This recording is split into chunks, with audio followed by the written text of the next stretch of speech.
हाँ जी गाइस, एक बार फिर से आपका बहुत बहुत स्वागत है। Very good morning to all of you.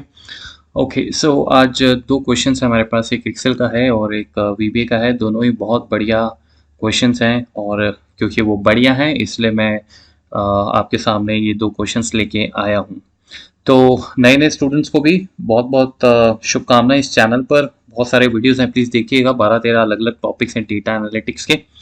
और अभी हम फटाफट बिना टाइम वेस्ट किए सबसे पहले एक्सेल का क्वेश्चन समझते हैं। और क्वेश्चन ये मेरी एक ट्रेनिंग ऑनलाइन चल रही थी, उसमें ये स्टूडेंट है फरीदाबाद से, उन्होंने ये क्वेश्चन पूछा था एक्चुअली। तो मुझे अच्छा लगा, तो क्वेश्चन ये है, फटाफट मैं आपको बताता हूँ। देखिए ये dummy data, obviously real data तो मैं आपको नहीं शो कर सकता हूँ, बट मैंने ये डमी बनाया है जिसमें आप देखिए डेट वाइज कुछ सेल्स हो रही हैं। बाकी ये सब आप भूल जाइए, कुछ नहीं है, सिर्फ दो चीज़ों पे फोकस रखिए। और मैं इसको कलर कर देता हूँ 1 मिनट के लिए। ठीक है, तो आपको ये डेट्स जो हैं वो आप देख रहे होंगे कि ये डेट्स नीचे की तरफ बढ़ रही हैं और ये ऑब्वियसली असेंडिंग ऑर्डर में है, ये सबसे पहली बात है।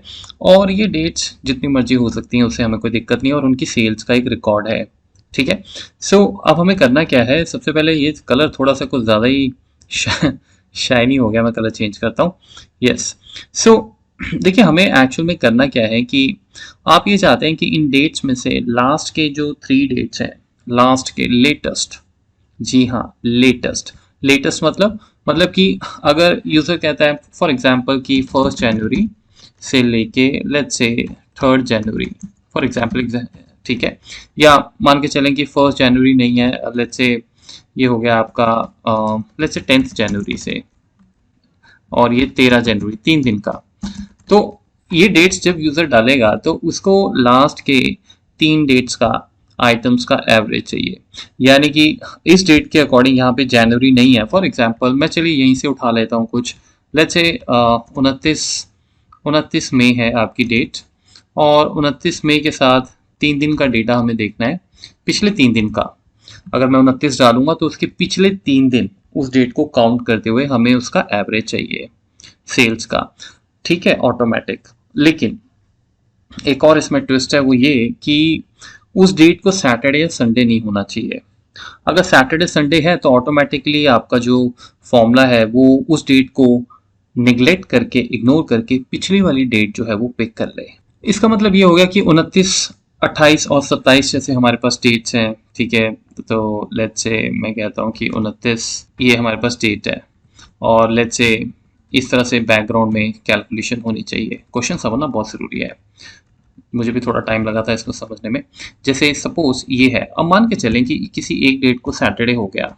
अब अगर सैटरडे है तो ऑब्वियसली बात है संडे भी होगा, राइट। मान के चले यहाँ संडे आ गया, तो ये जो 27 है ये ऑटोमेटिकली ये तो कंसिडर हो जाएगी, बिकॉज इस दिन सैटरडे संडे नहीं है, बट फिर इसकी पिछली डेट को उसको सिस्टम को पिक करना होगा, और एक और डेट पिक करनी होगी, क्योंकि हमें मैक्सिमम 3 डेज चाहिए। तो मान के चलिए इनकी सेल ये है, तो आपका जो टोटल है वो ये होना चाहिए। ये क्वेश्चन है, ठीक है। अगर ये सैटरडे संडे कहीं भी हो, मतलब किसी भी डेट में हो, तो आई होप सबसे पहले तो आपको क्वेश्चन समझ आ गया होगा। ठीक है, अब मैं आपको दिखाता हूँ। जैसे सपोज देखिए हम यहाँ पे डेट डालते हैं, जैसे देखिए 29 डेट है, और मैं क्या करता हूँ कि 29 और 28 और 27 जो डेट है वो लेट्स से मैं इसमें -2 कर देता हूँ। ठीक है, अब आप देखिए 27, 28, 29 आपके पास 3 डेट्स हैं, करेक्ट। तो आइडियली जब ये इस टेबल में जाएगा तो इसको 29 मई की डेट को देखना चाहिए, और ये देखिए ये यहाँ पे देख भी रहा है, ये फॉर्मूला ऑलरेडी लगा है, ये मैं आपको अभी एक्सप्लेन करूंगा। ये देखिए ये 21 आ रहा है। ठीक है, अब आपको ये चीज़ समझनी है कि 29 मई से लेके 27 मई के बीच में अगर आप देखें तो हमारे पास सैटरडे संडे आ रहा है।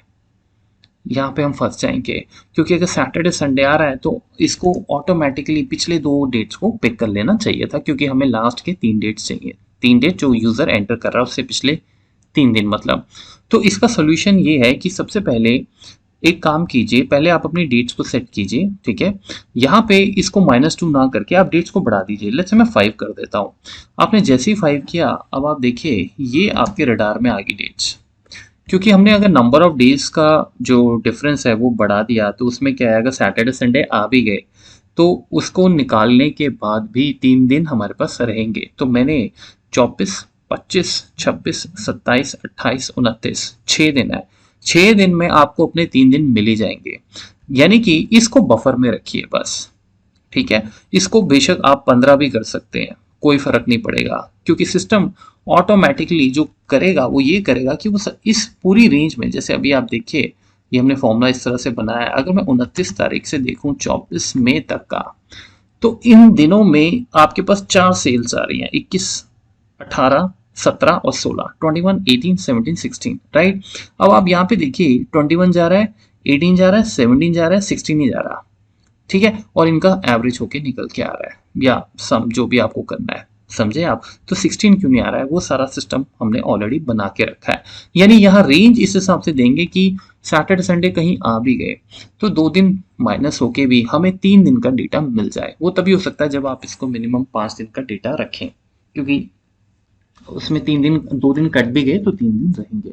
और फिर उसके बाद की कहानी मैं आपको बाद में बताता हूँ कि कैसे वो रिक्वायर्ड डेट को टारगेट कर रहा है। ठीक है, सबसे पहले तो ये है कि मैंने क्या किया, क्योंकि सैटरडे संडे का रिक्वेस्ट था तो हम लोगों ने यहाँ पे एक टेक्स्ट फंक्शन लगा लिया और हमने इसका डी फॉर्मेट उठा लिया। और इससे आप देखिए, ये तो बच्चा आजकल एक्सेल में जानता है टेक्स्ट फंक्शन, तो मैं इसमें क्या एक्सप्लेन करूँ, आप सबको पता ही होगा। तो ये ऑटोमेटिकली फॉर्मेटिंग चेंज होगी, ये हमने इसलिए किया है ताकि हमें मंडे ट्यूसडे पता लग जाए। उसके बाद सिंपल सा लॉजिक ये है कि देखिए हम ये कह रहे हैं कि अगर आप सैटरडे या संडे नहीं है, यानी इफ एंड फंक्शन लगा रहे हैं, और साथ ही साथ ये डेट इन दोनों डेट्स के बीच में है, बिकॉज आपको चलना तो यूजर की डेट के अकॉर्डिंग है ना। अब यहाँ पे तो 4 जून तक का डेटा है और 4 जून 4th ऑफ जून तक की सेल्स है, बट हमें वो नहीं चाहिए, हमें यूजर की डेट के अकॉर्डिंग डेट्स चाहिए, है ना। तो इसीलिए हमने फॉर्मूला लगाया कि ये डेट इन दोनों डेट्स के बीच में हो और साथ ही ये सैटरडे संडे ना हो। तो हम लोग सिंपल सा एक कंसेप्ट ये कर रहे हैं कि हमें उस पर्टिकुलर सेल का रो नंबर चाहिए। जी हाँ, रो नंबर, आइटम्स नहीं चाहिए ये नहीं चाहिए। ठीक है, तो मैंने यहाँ पे सिंपल क्या किया है, इफ एंड लगाया, आप देख लीजिए। मैंने सिंपल कहा है कि C2 सैटरडे नहीं होना चाहिए, C2 संडे नहीं होना चाहिए, यानी ये वाला, ठीक है। और साथ ही साथ फिर हमने ये कहा कि ये जो A2 में वैल्यू है 10th ऑफ मई, ये इस वैल्यू से जो है, ये देखिए यहाँ पे, ये इस वैल्यू से लेस देन और इक्वल टू होनी चाहिए और साथ ही साथ इससे ग्रेटर देन इक्वल टू होनी चाहिए। अगर ये पूरे इफ एंड में कंडीशन ट्रू होती है तो मुझे इस सेल का रो नंबर चाहिए होगा, अदरवाइज 0। अब आप कहेंगे कि रो नंबर क्यों चाहिए होगा, राइट। क्योंकि रो नंबर जब मुझे मिल जाएंगे तो मैं इंडायरेक्ट फंक्शन लगा सकता हूँ। हालांकि इसके तरीके बहुत हैं, इंडेक्स से भी आप कर सकते हैं, बट हम फिलहाल इंडायरेक्ट फंक्शन इसमें यूज करेंगे। तो कहने का मतलब ये है कि अगर आप यहाँ पे देखें, अगर बाई चांस मैं इसको भी, जैसे देखिए लेट्स से मैं इसको यहाँ पे, जैसे ये सैटरडे संडे, जैसे मैं इसको देखिए फ्राइडे कर देता हूँ, अभी देखिए ऑटोमेटिकली रो नंबर आपको मिल जाएगी कि ये 19th रो नंबर में बैठा है, कौन, ये 708। तो हमें रो नंबर चाहिए, ठीक है। तो कॉलम हम दे देंगे कि बी कॉलम का पार्ट है, लेकिन रो नंबर इंपॉर्टेंट है, तो इसलिए हमने रो नंबर जो है वो लगाया हुआ है। रो का फंक्शन तो आप जानती हैं, अगर मैं यहाँ पे सिंपल रो फंक्शन लगाऊं, जस्ट इन केस अगर कोई नया स्टूडेंट है, उसको इतना नहीं मालूम, ये देखिए रो फंक्शन क्या करता है कि जिस सेल पे आप फंक्शन लगाते हैं उसका रो रिटर्न कर देता है। तो मैं हमेशा अपनी ट्रेनिंग्स में बताता हूँ कि वैसे ये फंक्शन देखने में बड़े वो लगते हैं कि यार ये नाजायज़ ही एक्सेल में फंक्शन आ रखे हैं, पता नहीं ये क्यों यूज़ करते हैं, लेकिन गाइस इन फंक्शन को जब आप किसी और फंक्शन में लगा देते हो ना तो मैजिक हो जाता है, धमाल हो जाता है। तो यही अभी चीज़ जो हम इस एक्सरसाइज में कर रहे हैं, यही कर रहे हैं। नहीं तो लोग सोचते हैं यार ये रो नंबर का हम क्या करेंगे, सीरियल नंबर बनाने हैं, सीरियल नंबर तो वैसे ही बना देंगे। फॉर एग्जांपल एक स्टूडेंट ने मुझे कहा सर ये ठीक है, अच्छा है, ठीक है, बट अगर मुझे यहाँ पे 2 3 4 ही करना है तो मैं 2 3 4 करके यहाँ पे ऐसे 2 3 4 बना लूंगा या फॉर्मूला बना लूंगा, है ना। तो मैंने उसे और सभी को मैं यही बात बोलता हूँ कि अगर आप इस तरीके से सोचेंगे ना तो आप नई चीज़ें सीख ही नहीं पाएंगे। आप कहेंगे यार इसका जुगाड़ तो मेरे पास पहले ही है, सिंपल है, क्यों करना है। आपको क्रिएटिव माइंड, आपको क्रिएटिविटी अगर लेके आनी है ना तो आपको चीज़ें टफ एंगल से भी आनी चाहिए करना। मतलब मैं ये कह रहा हूँ कि अगर आपको कोई एक स्टेप से चीज़ आ रही है तो और दूसरी तरफ 10 स्टेप से भी कोई चीज़ कर रहा है बंदा, तो उसको गलत नहीं बोलना है। वो 10 स्टेप वाला भी आपको आना चाहिए। वो 10 स्टेप वाला कहाँ किस तरह से आपके माइंड को शार्प करेगा, क्या विजन आपको किसी और प्रोजेक्ट में दे देगा, वो आपको नहीं पता। हाँ ये ठीक है, जब आप एक्सपर्ट बन जाते हैं, जब तरह तरह की चीज़ें पता लग जाती हैं, फिर आपके ऊपर होता है कैसे करना है, ठीक है। तो एनीवे सब आप देखिए हमने सबके यहाँ पे रो नंबर कैप्चर कर लिए हैं। ये बेसिकली रो नंबर है जिसमें कंडीशन ये है कि जो यूजर यहाँ पे डालेगा उन डेट्स के अंदर हम वो डेट्स कैप्चर कर लेंगे। तो अब जैसे क्योंकि हमने डेट का बफर 5 दिन का रखा हुआ है या 6 दिन का रखा हुआ है, तो नेचुरली हमारे पास ये रेंज आ जाएगी। ये देखिए, आप देख रहे हो, मतलब बाकी सब तो उसके लिए ये कूड़ा कबाड़ हो गया ना, क्योंकि वो वहां जाएगा नहीं, वो हमेशा जीरो ही रखेगा, उसको इसी के अंदर देखना है। और साथ ही साथ ये देखना है कि सैटरडे संडे नहीं होना चाहिए। सैटरडे संडे तो देखिए जीरो कर रहा है वो, सिंपल सा एक फंक्शन लगा हुआ है, ठीक है। अब जब मेरे पास यहाँ पे इनफ वैल्यूज होंगी, मुझे 3 चाहिए, तो भाई मुझे 3 चाहिए तो एटलीस्ट 3 तो हों, 4 भी हूँ, 5 भी हूँ, मैं कहता हूँ 10 वैल्यूज भी हूँ। यहाँ तक आप इस रेंज को बढ़ा दें, जैसे देखिए मैं इसको बढ़ा देता हूँ, मैं इसको 9 कर देता हूँ 1 मिनट के लिए, ये देखिए और बढ़ गया आपका रेंज, है ना, क्योंकि अब आप 20 में से 29 में देख रहे हो। जो बढ़ा दोगे उसका दिक्कत नहीं है, क्योंकि फाइनली हमें लेना है इनमें से सबसे बड़ी रो नंबर ही लेनी है।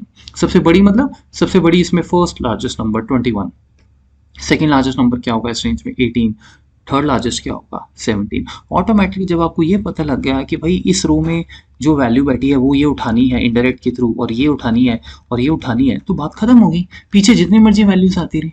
समझे आप बात को, ठीक है। एनीवेज फिलहाल के लिए मैं इसको अनडू कर देता हूँ। तो जब फाइनली आपके पास रोज आ गई गाइस, तो अब देखिए यहाँ पे आपने सिंपल एक लार्ज फंक्शन लगाना है। आपको पता है लार्ज फंक्शन का कमाल यही है कि वो लार्जेस्ट नंबर्स आपको दे देता है, first largest, second largest and so on. तो अगर मैं इस रेंज में देखिए बोलूँ कि इस रेंज में सबसे बड़ा मुझे लार्जेस्ट नंबर चाहिए, तो वो वही वाला होगा जो आपको यहाँ पे इस डेट में क्वालिफाई होके मिल रहा होगा। मानते हो इस बात को, क्योंकि बाकी सब तो आपने जीरो कर रखे हैं, राइट, कि वो तो उस कंडीशन में फॉल ही नहीं कर रहे। तो इसी तरह से लार्जेस्ट 1 और लार्जेस्ट 2 आप निकाल लेंगे, और यहाँ पे आप एक तरह से अपना टेबल सेट करके रख लेंगे। ये देखिए 21, 29, ये देखिए मैंने यहाँ पे किया हुआ बेसिकली लार्जेस्ट 1, आप फॉर्मूला बार में प्लीज नजर मारिए, second largest number, third largest number, बाकी से मतलब ही नहीं है। फाइनली जब ये आ गया तो आपने कहा, आपने क्या कहा, आपको सेल्स चाहिए, तो आपने उसको बी के साथ कंकैटिनेट कर दिया। फॉर्मूले बार में नजर मारिए, फॉर्मूले बार में आपको दिख रहा होगा कि बी है, ठीक है, बी 21 हो गया, बी 18 हो गया, बी 17। अब इंडायरेक्ट क्या करता है, इंडायरेक्ट यही करता है कि जब भी आप इंडायरेक्ट बिना उस फंक्शन में, बिना उस सेल में जाए, किसी और सेल की हेल्प से वहां पहुंच जाता है। तो जब आपने कहा इंडायरेक्ट M6 में गए, B21 आ गया, और फिर B21 में जो भी वैल्यू होगी वो आपको मिल जाएगी। ये देखिए 996 आ गया मेरे पास, आया कि नहीं आया। उसी तरीके से जब आपने इसको नीचे ड्रैग किया, ये देखिए, तो आपके पास टॉप 3 लेटेस्ट 3 वैल्यूज में कहूँगा, लेटेस्ट जो रीसेंट डेट्स हैं उनकी वैल्यूज आ गई। ये देखिए 449 आ गया और 567 आ गया। ये है इंडायरेक्ट का कमाल, ठीक है।